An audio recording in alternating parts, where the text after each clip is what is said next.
Je me rappelle dans ma classe à l'école de médecine, nous étions 34. Mais actuellement, il n'y a que 9 qui restent dans le pays en train d'exercer.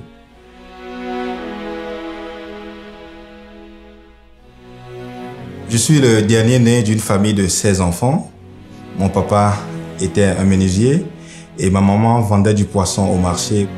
Je me rappelle que certains de mes frères ont dû abandonner l'école très tôt pour pouvoir contribuer à apporter des revenus à la famille. J'ai imaginé que si je devenais un docteur, j'aurais quand même la possibilité de pouvoir voyager à l'étranger et de m'installer à l'étranger. C'était la voie pour pouvoir sortir du système qui n'offrait pas assez de chance. En 2010, Mercyship est venu au Togo pour une mission de 10 mois. Et j'ai été sélectionné pour participer à un programme de formation en chirurgie de la cataracte. Il s'agit d'une technique qui est quand même assez révolutionnaire à l'époque, qui permettait de pouvoir opérer dans les conditions des pays à revenus modestes.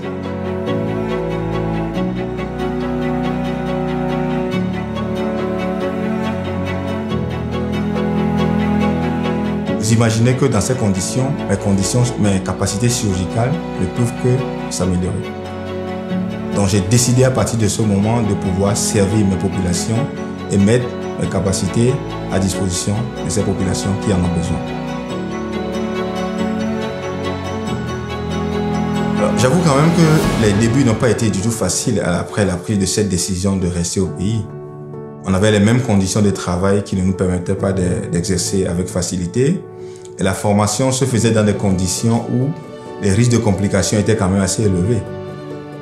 Et ma femme n'y croyait pas du tout. J'ai demandé à mon mari qu'est-ce qu'il espère en restant au Togo. Est-ce qu'il a pensé à notre avenir? Est-ce qu'il a pensé à l'avenir des enfants? À partir de ce moment, je me suis dit, bon, c'est impossible.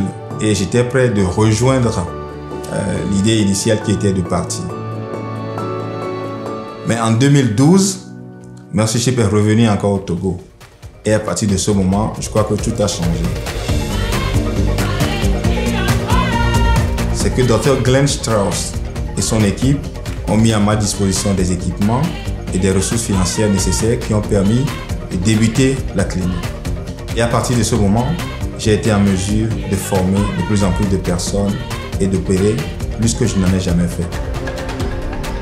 Et actuellement, je suis une orthométriste et je travaille en plein temps avec Abraham et je partage sa vision également. Sur les 10 dernières années, j'ai eu quand même à opérer plus de 15 000 cataractes, à former plus de 35 chirurgiens et aussi à monter une ONG qui permet aujourd'hui de pouvoir offrir les soins chirurgicaux gratuits aux personnes les plus démunies. Jusque-là, je pense que je me suis lancé sur la voie et on a commencé par avoir quelques résultats. Mais je me suis également dit, on peut faire encore mieux.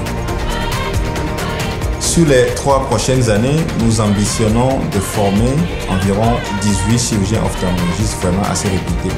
Et le modèle sur lequel nous allons les former va être un modèle qui leur permet également de pouvoir former d'autres personnes. Et nous espérons par ce programme pouvoir apporter un supplément de 4000 opérations de la cataracte. Actuellement, je serai peut-être un chirurgien comme beaucoup d'autres de mes collègues qui ont décidé d'immigrer en Occident.